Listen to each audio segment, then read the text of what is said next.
NYPD officer has been charged with attempted murder in connection with an alleged road rage shooting that happened in New Jersey.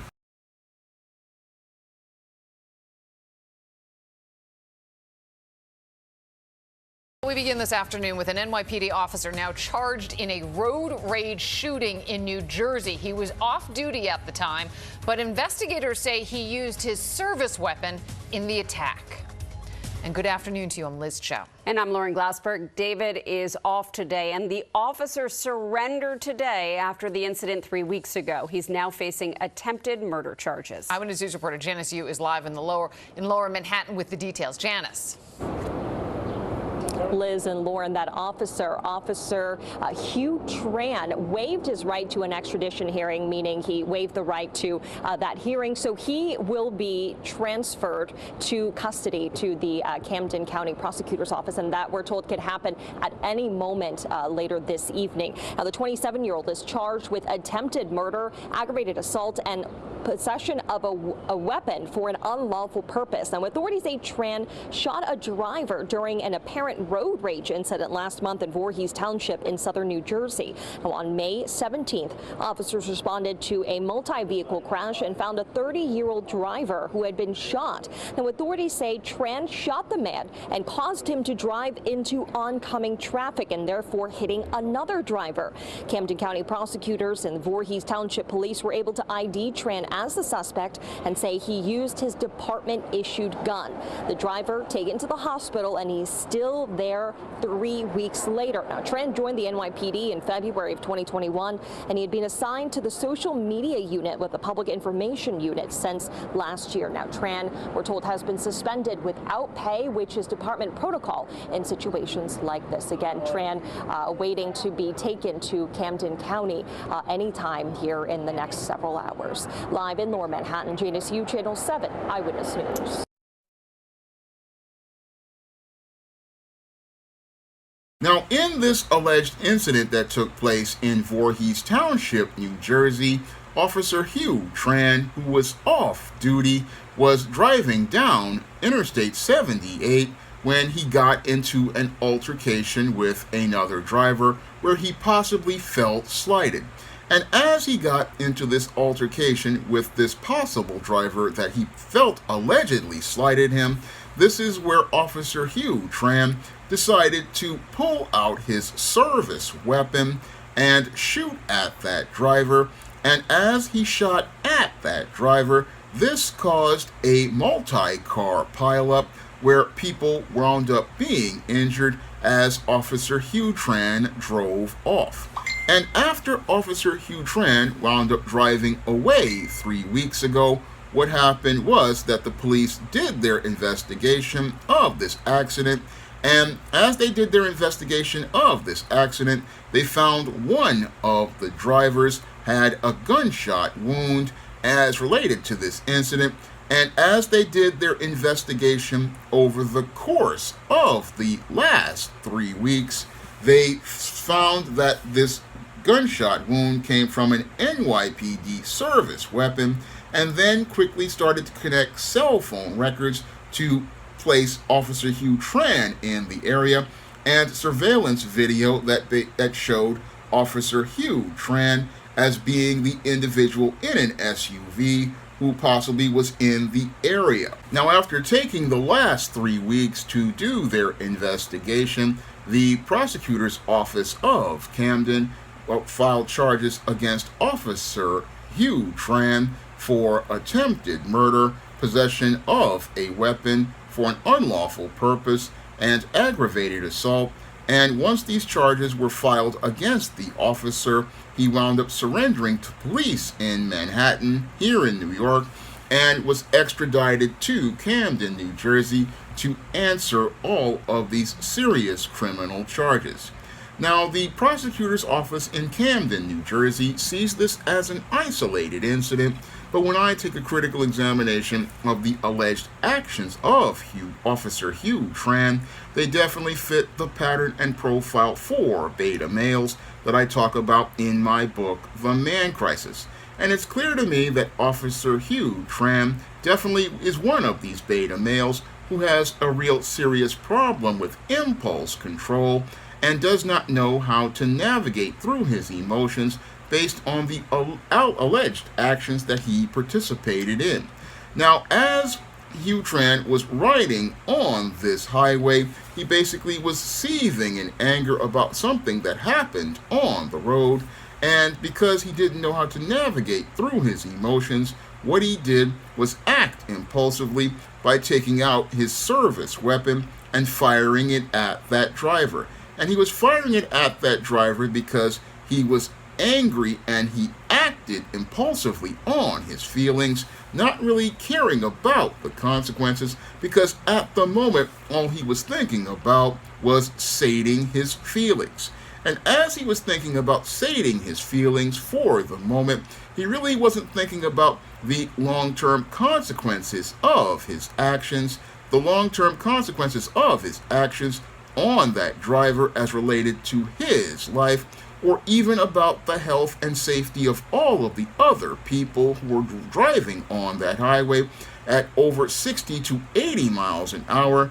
No, all he was thinking about was sating those feelings about dealing with whatever slight that happened on that road, and that's what made him a clear and present danger to everyone around him, and I would say someone who wasn't really fit to be a member of law enforcement, because as a member of law enforcement, you have to understand that you need to be in self-control at all times, because as an officer, you have been entrusted with a responsibility as an officer to protect and serve people.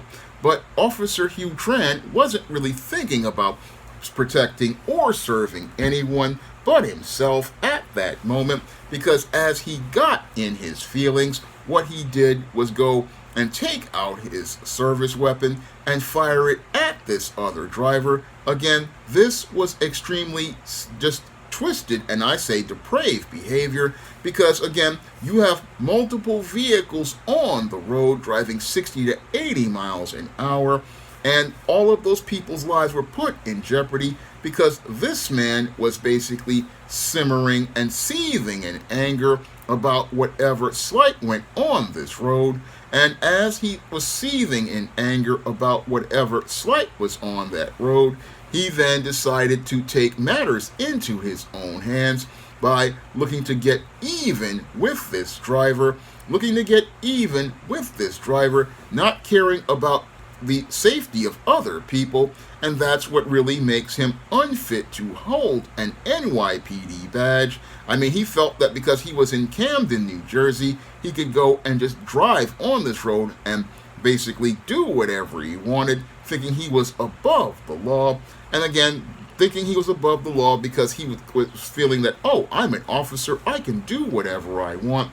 But him doing whatever he wanted by acting on his impulses really made things dire for a lot of people on that road, because it could have been a lot worse than just this multi-car pileup. It could have been not just one person injured as related to being shot, and a couple of other people being injured as related to their vehicles hitting other vehicles. This man could have basically caused a chain reaction situation, which could have caused multiple people to lose their lives, all because he was in his feelings about having a slight on the road.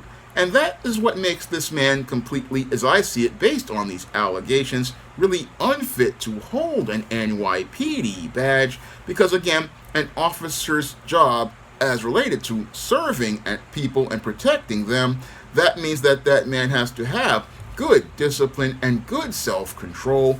And I have to wonder what happened as related to this officer's psychological evaluation, because based on these actions, it's clear to me this man was unfit for duty, and I have to wonder if he managed to get this job because somebody was biased as related to the psychological evaluation. Because when I look at this man's behavior, it's clear to me he basically was unfit to have a badge, because if you cannot be able to control your emotions, then you are not fit to serve as an officer of any police department.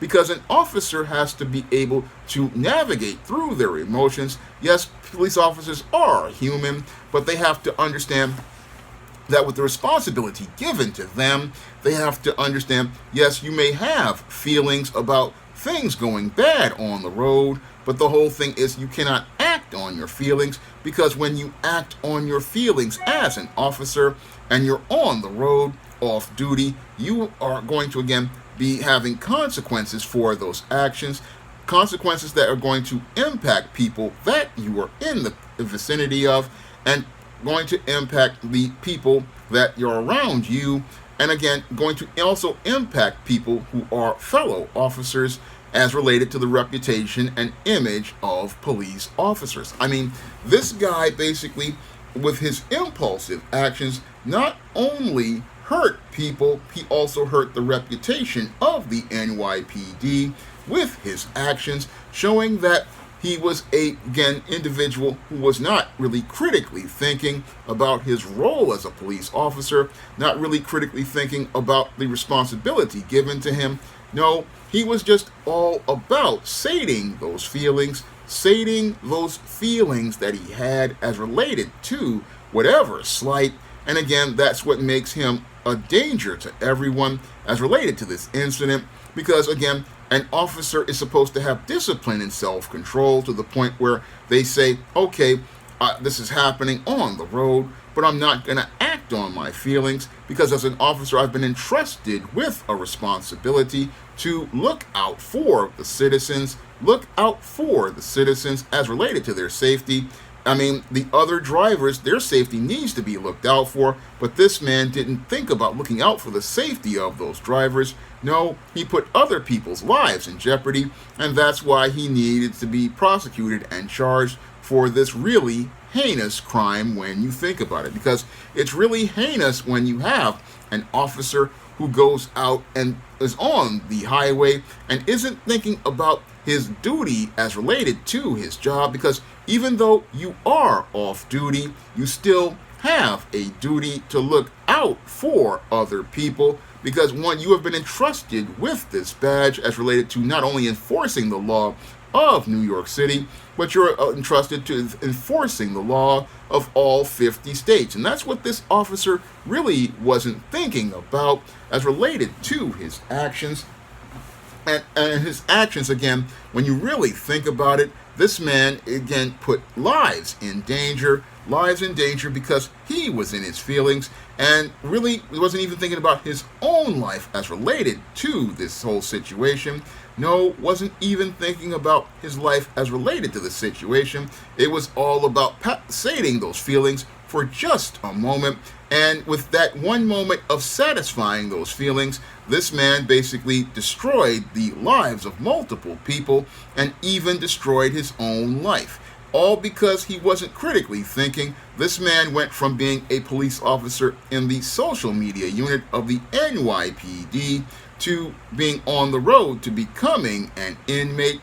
And this whole situation basically shows how a person's life can change with the snap of a finger, all based on one snap decision, and how that snap decision can basically lead to a guy going from holding a badge to and wearing a police uniform to being put in an orange jumpsuit, where he's possibly going to wind up waiting to be put on trial. And if he is convicted of these serious charges, what's going to happen to this officer is he's going to wind up getting convicted and wind up in a place that no officer of the law wants to be, which is the penitentiary, where he's going to have to deal with the authority of the COs and also deal with the social pecking order of Bubba, Tiny, Roscoe, Big Dave, Melvin, and Mr. Sprinkles, who are going to look at this guy who was a former officer and look to see him as a asset that they can trade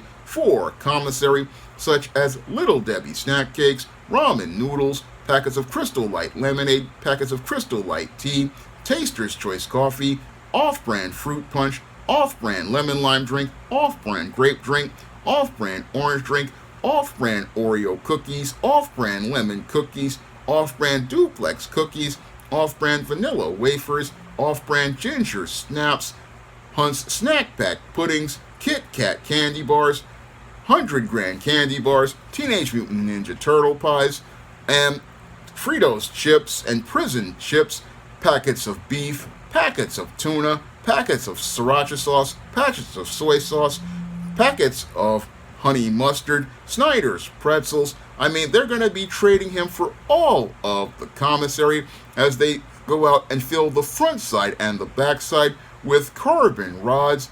And as they participate in the spit roast, they will then have Mr. Sprinkles come in and spray the special sauce all over this dude's front side and back side, then call up the guys of Cell Block D after they filled him with cream of some yum guy and split the cheeks open and tell everybody how they've got his backside looking like the inside of a glazed donut. And this will be the ignominious end of this officer who basically threw away his career by just acting impulsively and looking to again make himself feel good for a moment. But as he made himself feel good for a moment, he wound up losing a 2-year career as a police officer because he became a part of the force in 2021 and basically wound up losing a career that could have been promising, basically blowing everything as related to his career, all because he had no sort of self-control or self-discipline. And because he had no self-control or discipline, he's gone from being a man who was entrusted with a badge to becoming a man in crisis. And this whole case basically shows what can happen to a man when he winds up having no discipline or self-control. When a man has no discipline or self-control, he can wind up losing everything. And this is why a man has to understand how to navigate through his emotions. He has to understand that, yes, you may have the feelings as related to whatever is going on, but you've got to be in control of yourself to the point where you don't act in a way that winds up costing you everything. Because again, like I stated before, you can lose everything with the snap of a finger. I mean, basically gone like that. And this man's entire life is basically gone at this point, because with there being surveillance video, with there being cell phone records and ballistics evidence to basically identify this guy as the shooter in a very precarious situation that was put on this highway, he basically, at the minimum, if he is able to enable his age and privilege, is going to lose his job at the NYPD because he did this off duty. And that's the minimum of things. And at the maximum, what's going to happen to dude is he's basically on the road to prison because he basically wound up shooting his gun off duty at an individual, causing a major accident that could have cost many lives, showing that he is unfit for duty. And again, all of this, his whole life is destroyed, all based on one moment of impulsiveness. And again, this is why you have to learn the male life skill of discipline and self-control and think about what you're going to lose. You got to think about what you're going to lose as related to your life. But this guy didn't do this. He thought because he had a badge, he could go and have a smooth world. He thought he was anonymous on these roads. He didn't understand that when it comes to these roads, there are cameras everywhere, and now that they've got cameras and witnesses, I mean, this is a very, again, just dark situation that this man is in. And again, in a road rage incident because he couldn't have the discipline of a man. And because he doesn't have the discipline of a man, this officer went from being a man who was an officer of the law to winding up becoming a man in crisis. Now, if you want to learn why so many males like this wind up participating in this kind of violence and how to break out of this dysfunctional pattern that could possibly cost you your career and your freedom, you need to pick up my book, The Man Crisis, on Amazon.com in paperback and Kindle format. And you can also find The Man Crisis at other online booksellers like Draft to Digital, Google Play, Barnes & Noble, and big box retailers like Walmart and Target. And if you'd like to see me make more videos talking about the man crisis and how it can impact people all over the world, you can send a donation to the Patreon, the PayPal, or the Cash App by clicking the links in the description box. That's all I have to say for this video. You can comment, rate, and subscribe. Now available in paperback and Kindle Unlimited. The Man Crisis. Learn why so many men are struggling to find their way in an increasingly gynocentric world in The Man Crisis. Get your copy of The Man Crisis in paperback and Kindle Unlimited today. Support Black-owned and Black-operated digital broadcast media. www.niceradionetwork.com. Nice Radio Network, broadcasting 24 hours a day, 7 days a week.